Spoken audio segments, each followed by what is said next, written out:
नमस्कार, आप देख रहे हैं न्यूज 18। मैं हूं आपके साथ मेनका चौधरी। उत्तराखंड से खबरें। सबसे पहले खबर विकासनगर से, जहां पर दर्दनाक हादसा हुआ। सड़क हादसे में 2 युवकों की मौत हो गई, जबकि 3 युवक गंभीर रूप से घायल हुए। गंभीर स्थिति को देखते हुए इन्हें हायर सेंटर रेफर किया गया। यह हादसा उस वक्त हुआ जब मोटरसाइकिलों की आमने सामने की भिड़ंत हो गई। देर रात हरबतपुर चौराहे पर यह हादसा हुआ। दोनों ही मोटरसाइकिलों के परखच्चे उड़ गए। हादसे के शिकार दोनों बाइकों पर सवार 5 युवकों में से 2 की मौत हो गई। 3 गंभीर रूप से घायल हैं, जिन्हें पुलिस और आसपास के लोगों ने अस्पताल पहुंचाया। उनकी गंभीर स्थिति को देखते हुए उन्हें हायर सेंटर रेफर किया गया।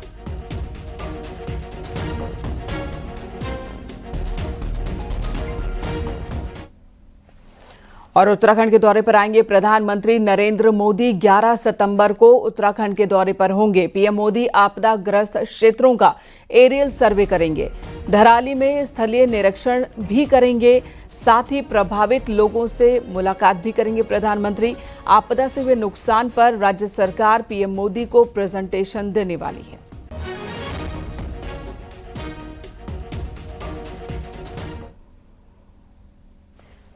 देहरादून से खबर। केंद्रीय टीम राज्य में आई आपदा से नुकसान का आकलन करेगी। केंद्रीय टीम अगले 2 दिन जिलों के दौरे पर रहेगी। देहरादून समेत 7 जिलों उत्तरकाशी, रुद्रप्रयाग, पौड़ी, चमोली, बागेश्वर और नैनीताल का दौरा करेगी ये टीम।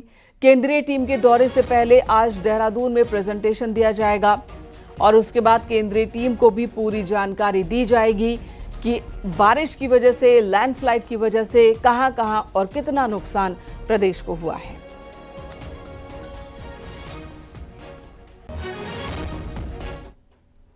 और इसी बीच उत्तराखंड में बारिश को लेकर एक बड़ी खबर। राज्य में अभी 13 सितंबर तक बारिश का अलर्ट जारी किया गया, जिसमें कई जिलों में हल्की से मध्यम बारिश होने का अनुमान है। वहीं उत्तरकाशी, टिहरी, अल्मोड़ा, रुद्रप्रयाग और चंपावत में भी बारिश का अलर्ट जारी किया गया।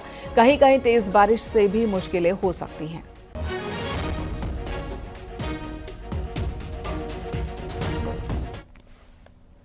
उत्तरकाशी में 24 ग्रामीण लिंक मार्ग लंबे समय से बंद है। ताजा लैंडस्लाइड की तस्वीरें भटवाड़ी प्रखंड के सोरासारी मोटर मार्ग से आई है, जहां भरभरा कर पूरा पहाड़ ही सड़क पर आ गया। एक बड़ा बोल्डर इस रफ्तार से गिरा कि लोगों को पैदल आ रहे गांव वालों के लिए सीटी बजानी पड़ी ताकि वो खुद को सुरक्षित कर सके। इसकी तस्वीरें आप देख रहे हैं। जनपद में लगातार बारिश की वजह से हालात खराब हैं। रात में बारिश और दिन में धूप से पहाड़ दरकने लगते हैं, भूस्खलन होता है। ग्रामीण जान जोखिम में डालकर सफर करने को मजबूर हो रहे हैं।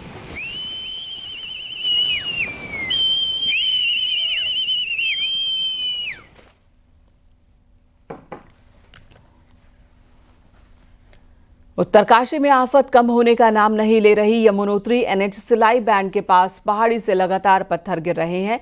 16 दिनों से यमुनोत्री हाईवे बंद है और यमुना घाटी के 12 गांव के लोगों को भारी परेशानी हो रही है। वहीं दूसरी तरफ गंगोत्री हाईवे की बात की जाए, डबरानी हेलुगार्ड के पास 2 दिन से बंद है। हाईवे पर यात्री, सेना, ITBP की गाड़ियां फंसी हुई हैं और लोगों को परेशानी का सामना करना पड़ रहा है।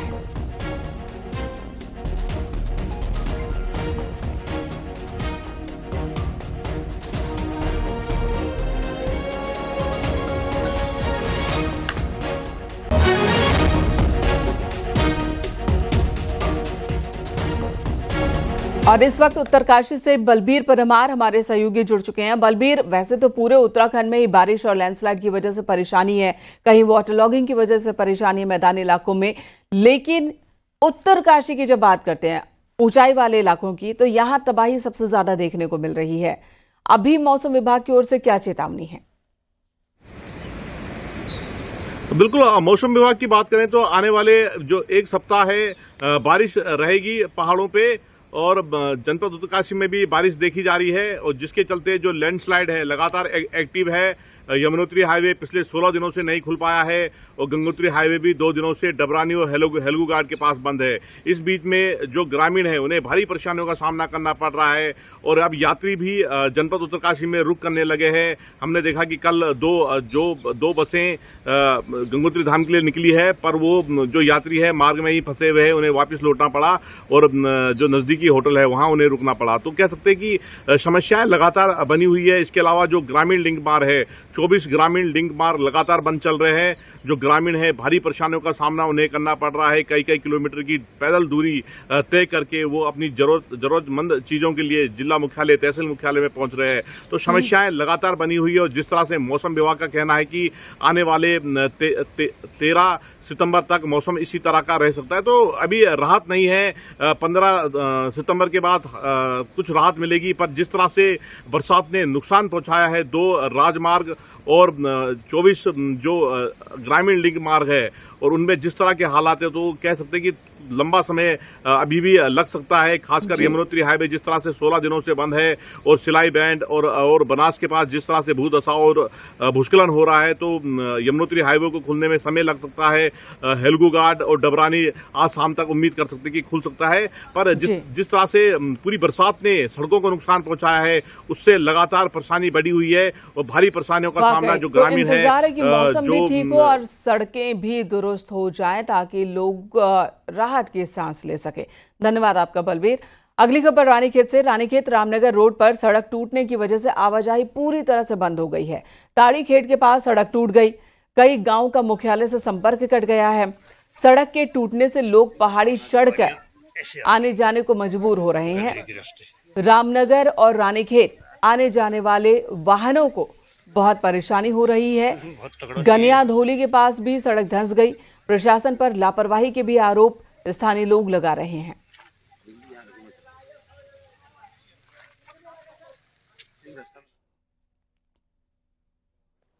पिथौरागढ़ टनकपुर हाईवे आखिरकार 11वें दिन खुल ही गया। ये हाईवे स्वाला के पास पहाड़ी से लगातार दरकने की वजह से बंद हुआ था। फिलहाल हाईवे को सिर्फ छोटी गाड़ियों के लिए खोला गया है।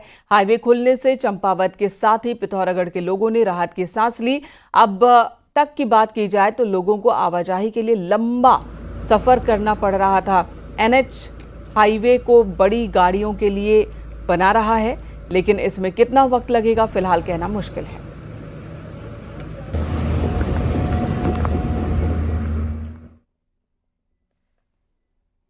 उत्तरकाशी के हर्षिल क्षेत्र में भारी बारिश और भूस्खलन से 2 और नई झील बन गई। लोगों की चिंता बढ़ गई।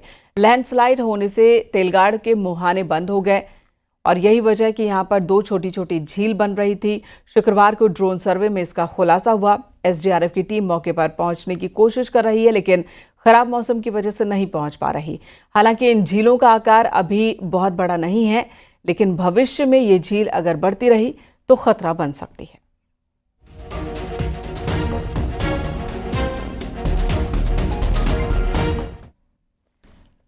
उधर रामनगर में भंडारपानी रोड पर जनेरिया बरसाती नाले में एक बाइक बह गई। सूचना पर मौके पर पुलिस पहुंची, राजस्व और फायर ब्रिगेड की टीम भी पहुंची। आशंका है कि बाइक के साथ एक शख्स भी बह गया। जलस्तर कम होने के बाद प्रशासन की टीम ने नाले से बाइक को बरामद कर लिया है, लेकिन बहे शख्स का कोई पता नहीं चल पाया। वहीं प्रशासन का कहना है कि बाइक के नंबर से अब उसकी पहचान की कोशिश हो रही है। वहीं लगातार सर्च अभियान चलाया जा रहा है। ये रामनगर भंडार पानी मोटर मार्ग पे एक जनेरिया नाला है, जिसका जलस्तर अभी बरसात के कारण बढ़ चुका है। यहाँ पे एक डीसीआर से सूचना प्राप्त हुई थी कि किसी व्यक्ति के बहने की सूचना है। इसकी अभी पुष्टि नहीं हुई है। इस पर रेवेन्यू की टीम है, पुलिस की टीम है और वन विभाग मौके पर उपस्थित है। इस पे जैसे ही जलस्तर कम होता है तो उसमें कार्य किया जाएगा। मौसम ने राहत दी, साथ ही साथ अब धामों में श्रद्धालुओं की भीड़ भी बढ़ने लगी है। केदारनाथ धाम में भक्तों की खासी भीड़ दिखी। बारिश के सीजन में लगातार बारिश की वजह से रास्ते खराब होने की वजह से श्रद्धालुओं की संख्या कम हो रही थी, लेकिन अब जैसे ही मौसम साफ होने को है, बाबा केदार के दर्शन के लिए लोग पहुंचने लगे हैं।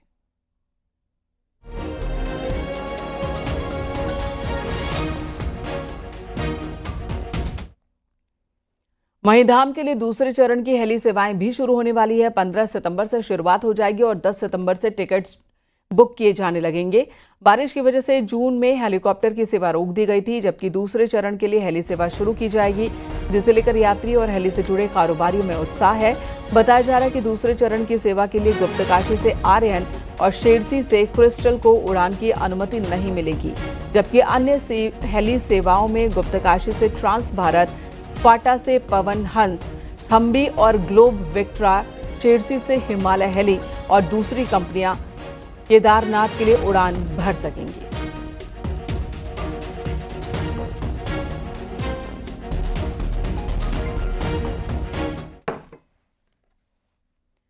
उत्तराखंड में बारिश ने टूरिज्म सेक्टर को बड़ा नुकसान पहुंचाया। खासकर सड़कों के टूटने और भूस्खलन से चारधाम यात्रा और दूसरे पर्यटन सेक्टर्स पर इसका सीधा सीधा असर पड़ा है। राज्य की अर्थव्यवस्था पर भी असर पड़ा है।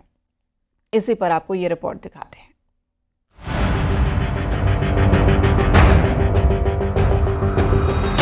उत्तराखंड में इस बार मानसून एक ऐसा रूप लेकर आया जो पहाड़ से मैदान तक अपना असर छोड़ गया। हालांकि अभी भी कई इलाकों में बारिश से तस्वीर बदली जा रही है, लेकिन इस बार के मानसून ने उत्तराखंड के टूरिज्म सेक्टर की कमर तोड़ के रख दी है। मानसून ने 200 से ज्यादा सड़कों को क्षतिग्रस्त कर दिया, जिससे आवागमन और पर्यटन पूरी तरह से ठप हो गया है। पर्यटन सेक्टर इससे सबसे ज्यादा प्रभावित हुआ। बहुत ही गंभीर रही है और शुरुआत से ही जहाँ पे जुलाई अगस्त में मानसून तो होता था, लेकिन हमारा परिवहन सेक्टर था फिर भी सरवाइव कर जाता था।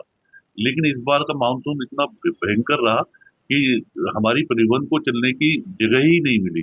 जितनी रोडें थी वो सब ब्लॉक हो गई। ऋषिकेश तेजी से देश भर में अपनी टूरिज्म एक्टिविटी के चलते अलग पहचान बना रहा है। यहाँ साल भर बड़ी संख्या में देशी विदेशी पर्यटक योग, अध्यात्म और टूरिज्म एक्टिविटी से जुड़ने के लिए आते हैं, लेकिन मॉनसून ने यहाँ सब कुछ ठप कर दिया। नदियां उफान पर होने के चलते adventure activity, camping, rafting, trekking सब बंद हो गई। तो hotel, home stay, yoga centre खाली पड़े हैं। रही सही कमर पर्यटकों ने अपनी बुकिंग कैंसिल करवाकर पूरी कर दी। लगातार इस होती हुई बारिश के कारण कहीं न कहीं आमजन तो परेशान है ही, क्योंकि पर्यटक भी जो यहाँ पर आ रहा है वो वापस लौट रहा है, उससे बहुत अधिक आर्थिक नुकसान इस प्रदेश को हो रहा है। इसके अलावा अगर ऋषिकेश की बात करें तो ऋषिकेश पूर्णतया से जो है राफ्टिंग, कैंपिंग, बंजी जंपिंग पर आधारित है, और ये सारे के सारे सेक्टर बिल्कुल ठप पड़े हुए हैं। विदेशी तो आना ही बिल्कुल एकदम समाप्त हो गया है। कुछ कितना नुकसान देख रहे हैं इस बात पर? नुकसान ही नुकसान है। कोई आ नहीं रहा तो लगभग सारा ही नुकसान है। जो 100% जो व्यापार चलता था वो बिल्कुल जीरो पे आ गया। चारधाम यात्रा के साथ पूरा टूरिज्म सेक्टर इस बार मानसून से काफी हद तक प्रभावित रहा है, जिसे संभलने में अभी थोड़ा वक्त लगेगा। उम्मीद है कि जल्दी मानसून लौट जाएगा और जिंदगी पटरी पर आना शुरू होगी। न्यूज़ 18 के लिए ऋषिकेश से आशीष ढोबाल की रिपोर्ट।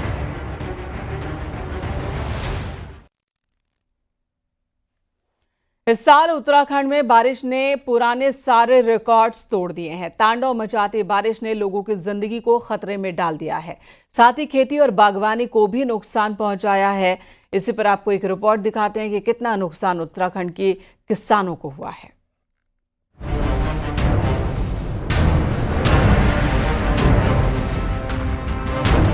उत्तराखंड में इस बार बारिश ने हर तरफ तांडव मचाया है। आसमानी आफत ने जहां पुराने रिकॉर्ड तोड़े हैं, वहीं ये बारिश हर मोर्चे पर तबाही लेकर आई है। भारी लैंडस्लाइड और बादल फटने की घटनाओं ने जिंदगी को तो पटरी से उतारा है, साथ ही खेती और बागवानी को भी पूरी तरह चौपट किया है। हालात ये हैं कि खेतों में लगातार पानी भरने से ज्यादातर फसलें सड़ने लगी हैं। यही नहीं, बारिश ने जमीन उपजाऊ शक्ति को भी कम कर दिया है। इससे सबसे बड़ा नुकसान क्या होता है, या तो बीमारी एकदम से आ जाती है, इंक्रीज ऑफ डिजीज बर्स्ट कहते हैं, जिसको हम बहुत ज़्यादा हो जाता है, और इससे क्या होता है ओवरऑल जो हमारी फसल की जो क्वालिटी होती है वो ख़राब हो जाती है। तो अगर हम देखें तो जो बारिश अधिक हो रही है वो किसी न किसी रूप से फसल को नुकसान ही करेगी। बारिश भले ही खेती और बागवानी के लिए अच्छी हो, लेकिन ज्यादा बारिश फसलों की जड़ों को नुकसान पहुंचाती है। यही नहीं, मिट्टी से खनिज तत्वों को भी अपने साथ बहा ले जाती है।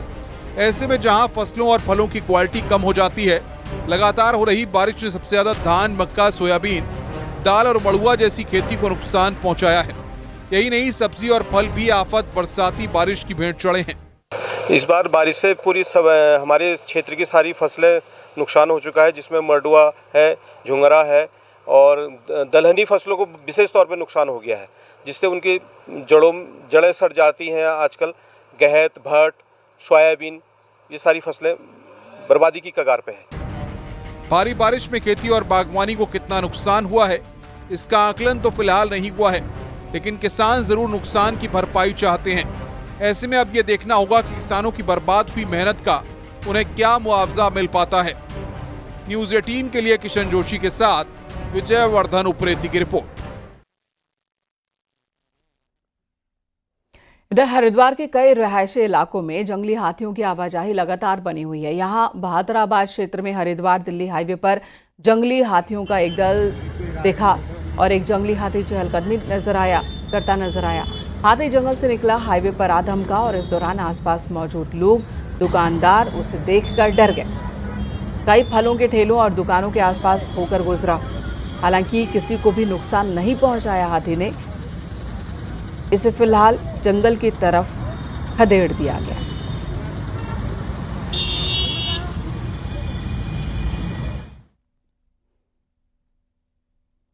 नैनीताल के तल्लीताल में प्राधिकरण ने 20 मकानों के ध्वस्तीकरण की कार्रवाई तेज कर दी है। टकरी टाल में सरकारी भवनों पर कब्जा किए जाने को लेकर लोगों को हटा दिया गया है, जिसके बाद मकानों को ध्वस्त किया जा रहा है। इसी जगह पर प्राधिकरण की पार्किंग का निर्माण होना है। हालांकि ये लोग 1 साल से इन भवनों को कई बार नोटिस के बाद भी खाली नहीं कर रहे थे, मगर अब प्रशासन की सख्ती से इन सभी को हटाया गया। दुर्गापुर में मकान दिए गए हैं इन सभी को, तो कुछ लोगों को 3 महीने का किराया विस्थापन के लिए दिए जाने की बात प्रशासन की ओर से कही गई है। प्राधिकरण ने कोई नोटिस नहीं दिया, वो नगर पालिका ने दिया था। इसमें प्राधिकरण और जो मिले हुए हैं व्यापार मंडल, ये सब मिले के वो हैं, करा रहे हैं। पहले हमें नोटिस देते, जैसे नगर यहाँ क्वार्टर में दिए थे, वहाँ ATI के पास प्राधिकरण की कॉलोनी है, वो है, या तो हमें कमरा वहाँ दे देते हैं। सेंट मैरिज पढ़ के बहुत दुख हो रहा है कि हमारा घर टूट रहा है। बहुत ज़्यादा, मतलब बहुत मुश्किल से बनाया था और हमें कहीं पे दे, मूंगफली कहीं पे दे दे। प्रदेश में चल रहा ऑपरेशन कालनेमी अब एक नए और खतरनाक मोड़ पर पहुंचने लगा है, जहां फर्जी बाबाओं की आड़ से निकलकर यह अभियान साइबर फ्रॉड और आतंकी संगठनों तक पहुंच गया है। वहीं धर्म की चादर ओढ़कर आपराधिक साजिशें रचने वालों पर पुलिस का शिकंजा कसता जा रहा है।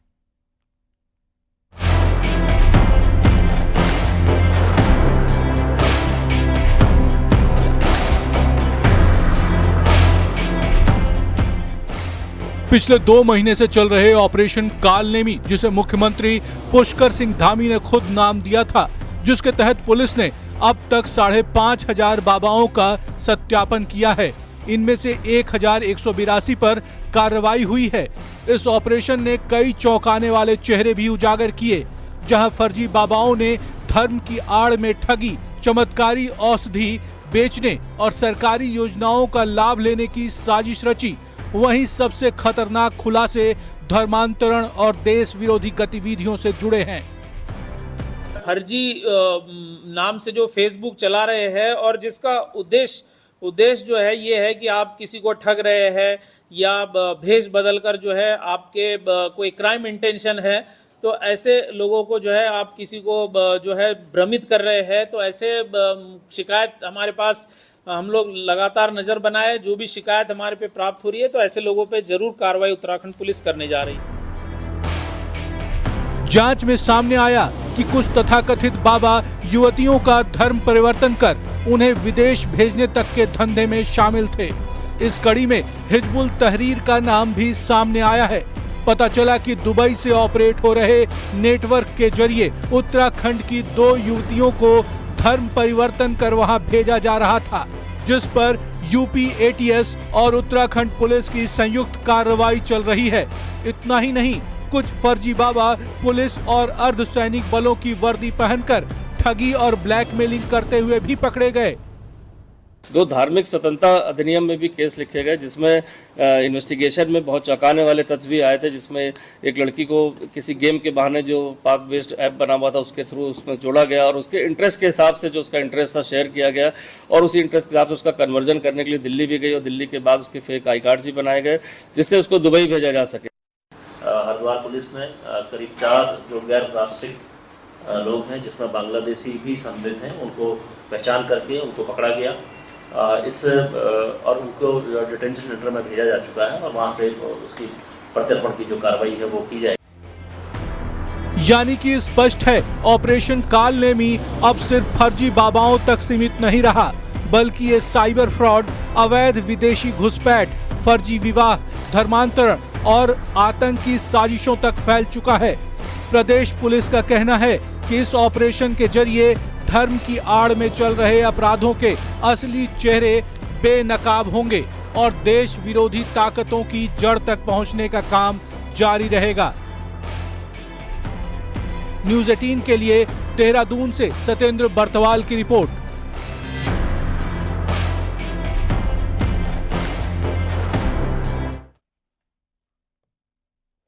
रविवार को पूर्णिमा के साथ ही पितृपक्ष की शुरुआत हो गई है। पहले दिन कई राज्यों से लोग अपने पितरों के पिंडदान के लिए पहुंचे बद्रीनाथ धाम। मान्यता है कि बद्रीनाथ धाम में स्थित ब्रह्म कपाल में पिंडदान करने के बाद कहीं भी पिंडदान करने की आवश्यकता नहीं होती। माना जाता है कि इस स्थान पर पिंडदान करने पर पितरों को मोक्ष की प्राप्ति होती है।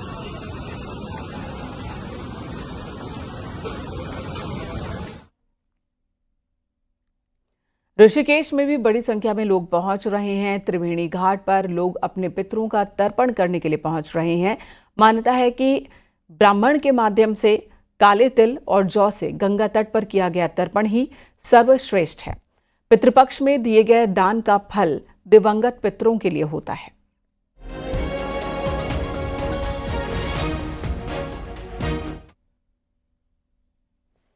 और अब पहाड़ की 10 बड़ी खबरों पर नजर डालते हैं पहाड़ टॉप 10 में। हरिद्वार के अहमदपुर में खेत के पास एक गुलदार का शव मिला। वन विभाग में हड़कंप, 2 दिन पहले मौत होने की आशंका। अल्मोड़ा खैरना हाईवे क्वारब के पास बीते 7 दिनों से बंद है। छोटे वाहनों के लिए खोल दिया गया क्वारब हाईवे। रुड़की के शहर और देहात क्षेत्र में साइबर अपराध की वारदात पर लगातार इजाफा हो रहा। पिछले 1 महीने में 10 से ज्यादा लोगों के साथ साइबर ठगी हो चुकी है। विकासनगर में हरबटपुर नगर पालिका क्षेत्र में बुनियादी ढांचे को मजबूत करने और शहर को संवारने के लिए तकरीबन 5 करोड़ की योजनाओं का लोकार्पण और शिलान्यास किया गया।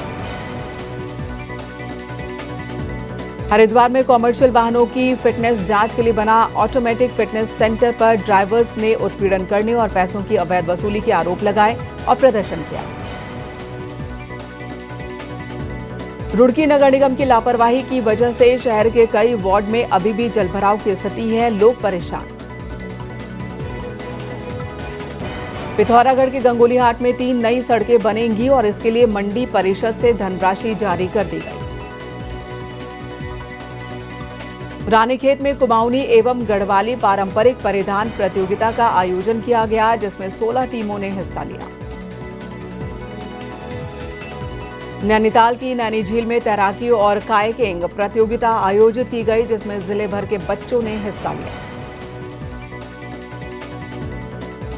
कॉर्बेट में एक बार फिर से फुल डे सफारी शुरू हो सकती है और इसकी इजाजत उच्च अधिकारियों की ओर से मिल सकती है। फिलहाल इसके लिए एक पत्र लिखा गया है।